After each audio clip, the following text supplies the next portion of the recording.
friends, welcome to Kavithasamayalarai. இன்னைக்கு நம்ம பார்க்க போற ஸ்பெஷல் ரெசிபி நல்ல ஒரு சுவையான சோள தோசை, இன்ஸ்டன்ட் சோள தோசை. அதாவது நம்ம சோளம் ஊற வைக்காம அரைக்காம டக்குன்னு ஒரு 10 நிமிஷத்துல இன்ஸ்டன்ட் சோள மாவு யூஸ் பண்ணி செய்யக்கூடிய நல்ல ஒரு டேஸ்டியான ஹெல்த்தியான சோள தோசை. நம்ம குயிக்காக ஏதாவது ஒரு பிரேக்ஃபாஸ்ட் பண்ணணும், டின்னர் பண்ணணும் அப்படின்னு யோசிக்கும் போது இது நல்ல ஒரு ஹெல்த்தியான டேஸ்டியான ஆப்ஷனுங்க. நமக்கு வீட்டில் சோள மாவு இருந்தால் டக்குன்னு கரைச்சி அடுத்த 10 நிமிஷத்தில் நம்ம தோசை ஊற்றிடலாம். அதுவும் இங்கே நல்ல வெஜிடபிள்ஸ் எல்லாம் சேர்த்து ஒரு ஊத்தப்பம் மாதிரி செஞ்சுருக்கேன். அது இன்னுமே டேஸ்ட்டாக இருக்கும். இந்த சோள தோசைக்கு பொருத்தமாக ஒரு அருமையான கார சட்னி ரெசிபியும் உங்களோட இந்த வீடியோவில் ஷேர் பண்ணிக்கிறேன். 2 ரெசிபியுமே நீங்கள் ட்ரை பண்ணி பாருங்கள், அட்டகாசமாக இருக்கும். வாங்க ரெசிபி எப்படின்னு பார்க்கலாம். மோஸ்ட்லி சோளம் ஜோவர் எல்லாருக்குமே தெரியும், பார்த்துருப்பீங்க. புதுசாக சமைக்க பழகிற பிகினர்ஸ்க்கு வேண்டி இதை பதிவு பண்ணிக்கிறேன். சோளம் இப்படி தான் இருக்கும், சின்ன சின்ன கிரைன்ஸாக ரவுண்டாக. இது ரொம்ப ஹெல்த்தியானது. இதில் நிறைய அயன் அண்ட் கால்சியம் இருக்குது, ப்ரோட்டீன் அதிகம், ஃபைபர் அதிகம், ரொம்ப ரொம்ப நல்லதுங்க. இப்போ இங்கே ஒரு ஃபுல் கப்புக்கு இன்ஸ்டன்ட் ஜாவர் ஃப்ளார் சோள மாவு அளந்து எடுத்துருக்கிறேன். இது நல்ல கடைகள்லேயும் நம்மளுக்கு கிடைக்கிது, வீட்லேயும் தயாரிக்கலாம், ஆன்லைன்லையும் நம்ம வாங்கலாங்க. கீழே அமேசான் லிங்க்கும் கொடுத்துருக்குறேன். நல்லா ஃபைனாக பிடிச்ச சோள மாவு, நல்ல சத்தான சோள மாவு ஒரு ஃபுல் கப்புக்கு இப்போ ஒரு பவுலில் சேர்த்தாச்சு. இதுக்கு தேவையான அளவு உப்பு, இங்கே 1/2 ஸ்பூன் உப்பு சேர்த்துக்கிறேன். இது இன்ஸ்டன்ட் தோசை, சோள மாவு உடனே கரைச்சி தோசை செய்கிறோம். ஸோ கொஞ்சம் புளிப்பு சுவைக்கு வேண்டி நம்ம தயிர் சேர்த்துக்கிறோம். தயிர் சேர்க்கிறது நல்லதும் கூடங்க. அந்த ப்ரோபயோட்டிக், அந்த குட் பாக்டீரியாஸும் நம்ம உடம்புல சேரும். இதை ஜீரணத்துக்கும் ஹெல்ப் பண்ணும். ஸோ ரொம்ப நல்லது. இங்கே ஒரு 1/3 கப்பு, 3ல் 1 பங்கு அளவில் தயிர் சேர்த்தாச்சு. இது கூட தண்ணி, இங்கே 1 கப்பு தண்ணி எடுத்துருக்கிறேன். இதை கொஞ்சம் கொஞ்சமாக விட்டு நல்லா கரைச்சிக்கலாம். இப்போ ஒரு பாதி கப்பு தண்ணி சேர்த்து நல்லா கலந்துக்கிறேன். ஃபஸ்ட்டு பாருங்க, நல்லா கலந்தாச்சு. இப்போ மீதி தண்ணியும் சேர்த்து நல்லா கலந்துடலாம்.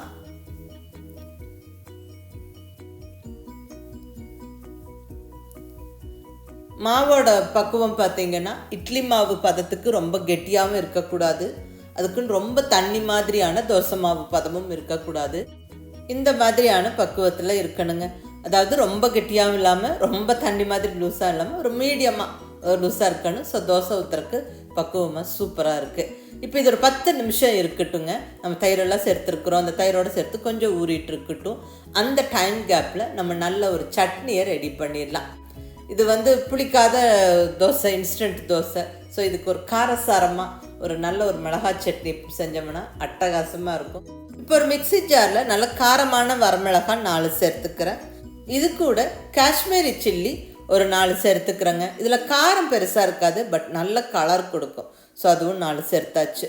அடுத்ததாக ஒரு சின்ன துண்டு புளி, அதிகம் புளி வேண்டாம், ஒரு சின்ன பீஸ் போட்டால் போதும். ஏன்னா இது போக நம்ம தக்காளியும் சேர்க்க போகிறோம் புளிப்புக்கு. கூடவே நல்ல உப்பு சேர்த்தாச்சு. தேவையான சட்னிக்கு தேவையான உப்பு எடுத்து வச்சுருந்தது போட்டு விட்டாச்சு. இப்போ ஒரு 5-6 பல் பூண்டு, இங்கே நல்ல பெரிய சைஸ் பூண்டு தான் எடுத்துருக்கிறேன். ஸோ ஒரு 6 பல் போட்டாச்சுங்க. அடுத்தது சின்ன வெங்காயம் சேர்த்துக்கிறேன். இங்கே நல்ல ஒரு 150 கிராம் சின்ன வெங்காயம் சேர்த்துக்கிறேன். இந்த சட்னி சின்ன வெங்காயமில் செய்யும்போது ரொம்ப நல்லா டேஸ்ட்டாக இருக்கும். சப்போஸ் சின்ன வெங்காயம் இல்லைன்னா ஒன்றும் பிரச்சனை இல்லை, பெரிய வெங்காயம் சேர்த்துக்கலாம். ஸோ இங்கே நல்ல சின்ன வெங்காயம் சேர்த்தாச்சு. இப்போ அடுத்ததாக தக்காளி, 2 மீடியம் சைஸ் தக்காளி சேர்த்துக்கிறேன். இப்போ இதில் 1 டீஸ்பூன் அளவுக்கு ஜாகரி வெல்லம் சேர்த்துக்கிறேன். இந்த புளிப்பு காரம் எல்லாம் பேலன்ஸ் பண்ணி டேஸ்ட் ரொம்ப ரொம்ப நல்லாயிருக்குங்க. அது நீங்கள் ட்ரை பண்ணி பாருங்கள். பட் வெல்லம் ஆப்ஷனல், நீங்கள் வேணால் சேர்த்துக்கலாம், இல்லைன்னா ஸ்கிப் பண்ணிக்கலாம். காரசாரமாக வேணும்னா நீங்கள் வெல்லம் ஸ்கிப் பண்ணிவிடுங்க.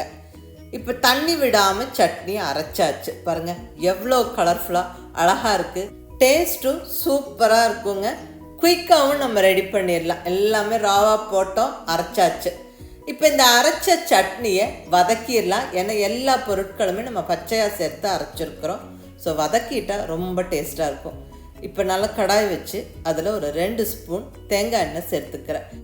பர்டிகுலர்லி இந்த கார சட்னியெல்லாம் நல்லெண்ணெய் அல்லது தேங்காய் எண்ணெயில் தாளிக்கும் போது டேஸ்ட்டு கூடுதலாக இருக்குங்க. அதை நீங்கள் ட்ரை பண்ணி பாருங்கள். பட் எந்த எண்ணெயில் வேணாலும் தாளிக்கலாம், அது ஒன்றும் பிரச்சனை இல்லை. இப்போ எண்ணெய் நல்லா சூடாகிடுச்சு. இதில் 1 டீஸ்பூன் கடுகு உளுந்தம்பருப்பு சேர்த்து நல்லா பொரிய விட்டுட்டு கூடவே நல்லா ஒரு கொத்து ஃப்ரெஷ்ஷான கருவேப்பிலை போட்டு விட்டுடலாம். அதுவும் நல்லா பொரிஞ்சிருச்சு. இப்போ நம்ம அரைச்சி ரெடியாக வச்சுருக்கிற சட்னியை சேர்த்துடலாங்க. சட்னி எல்லாமே பச்சையான பொருட்கள் போட்டு அரைச்சோம். ஸோ நல்லா வதங்கட்டும், நல்லா சுருளை வதங்கி அந்த எண்ணெய் பிரிஞ்சு வரணும். அப்போ தான் வந்து டேஸ்ட்டு ரொம்ப நல்லாயிருக்கும். ஸோ நல்லா வதக்கிடலாங்க. இந்த சட்னி ஒரு குயிக்கான ஈஸியான சட்னி. வீட்டில் இருக்கிற பொருட்களை வச்சு டக்குன்னு செஞ்சிடலாம். பட் ரொம்ப ரொம்ப டேஸ்ட்டாக இருக்கும். நீங்கள் மிஸ் பண்ணாமல் ட்ரை பண்ணுங்கள். இந்த சோள தோசைக்கு மட்டும் இல்லை, சாதாரண இட்லி தோசை நம்ம சப்பாத்திக்கெல்லாம் சாப்பிட்லாம். ரொம்ப ரொம்ப நல்லாயிருக்கும். நல்லா ஒரு 3-4 நிமிஷம் வதக்கியாச்சு. சட்னி நல்லா வதங்கி அந்த ரா ஃப்ளேவரில் போய் நல்லா கெட்டிப்பட்டுருச்சு. அவ்வளோதாங்க, அருமையான கார சட்னி குயிக் அண்ட் ஈஸியாக ஜம்முன்னு ரெடி ஆயிடுச்சு. இப்போ இதை ஒரு பவுலுக்கு ட்ரான்ஸ்ஃபர் பண்ணிடலாம். So chutney ready. இங்கே மாவும் ரெடியாக இருக்குங்க. இப்போ நம்ம கலந்து விட்டுட்டு தோசை ஊற்றிடலாம். இந்த இன்ஸ்டன்ட் சோள மாவு யூஸ் பண்ணி நம்ம செஞ்ச இந்த தோசை மாவில் நம்ம நல்ல மெலிசான தோசையும் ஊற்றலாம். பட் நான் இன்னைக்கு வெறும் சோள மாவு மட்டும் பயன்படுத்தி செஞ்ச இந்த தோசை மாவில், அதாவது நம்ம இதில் எதுவும் அரிசி மாவோ கோதுமை மாவோ எதுவுமே சேர்க்கல. ஒன்லி ஜோவர் ஃப்ளார், அந்த சோள மாவு மட்டும்தான் கரைச்சிருக்கிறோம். அதில் கொஞ்சமாக புளிப்புக்கு தயிர் சேர்த்துருக்குறோம், அவ்வளோதான். மற்றபடி இதில் வேறு ஒன்றும் சேர்க்கலை.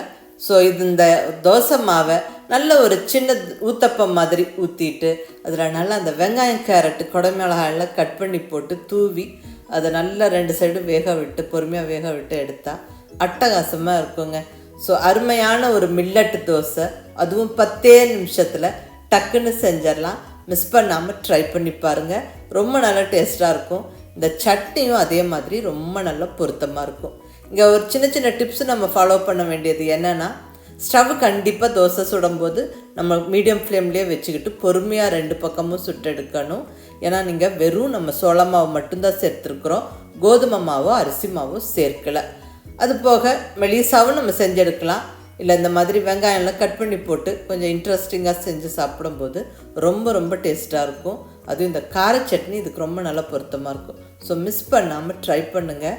டக்குன்னு ஒரு 10 நிமிஷத்தில் நம்ம பிரேக்ஃபாஸ்ட்க்கோ டின்னருக்கோ இதை அழகாக செஞ்சிடலாம். இந்த மாதிரி நல்ல பொடியாக நறுக்குன்னு வெங்காயம் கேரட் குடைமிளகாயெல்லாம் தூவி செய்யும்போது ரொம்ப இன்ட்ரெஸ்டிங்காக இருக்கும். அது உங்களுடைய இஷ்டம். நீங்கள் வெறும் வெங்காயம் மட்டும் சேர்க்கிறதா இருந்தால் சேர்க்கலாம், இல்லை ப்ளைனாகவும் செய்யலாம். அது எப்படி வேணாலும் செய்யலாங்க, அது ஒன்றும் பிரச்சனை இல்லை. பட் நல்லா கொஞ்சம் பொறுமையாக வேக விட்டு எடுத்துருங்க. அவ்வளோதாங்க, சுவையான சோள தோசை ஜம்முன்னு ரெடி ஆயிடுச்சு. ரொம்ப ஒரு ஈஸியான டிஃபன் ரெசிபி இது. டக்குன்னு செஞ்சிடலாம். ஸோ மிஸ் பண்ணாமல் ட்ரை பண்ணி பாருங்கள். அதே மாதிரி இந்த சட்னி ரெசிபியும் மிஸ் பண்ணாமல் ட்ரை பண்ணி பார்த்துட்டு உங்கள் ஃபீட்பேக் சொல்லுங்கள். பிடிச்சிருந்தால் லைக் பண்ணி ஷேர் பண்ணி கமெண்ட் பண்ணுங்கள். கவிதா சமையலாரை சப்ஸ்கிரைப் பண்ணி என்னுடைய மற்ற ரெசிபிஸும் வீடியோஸும் பாருங்கள். தேங்க்யூ.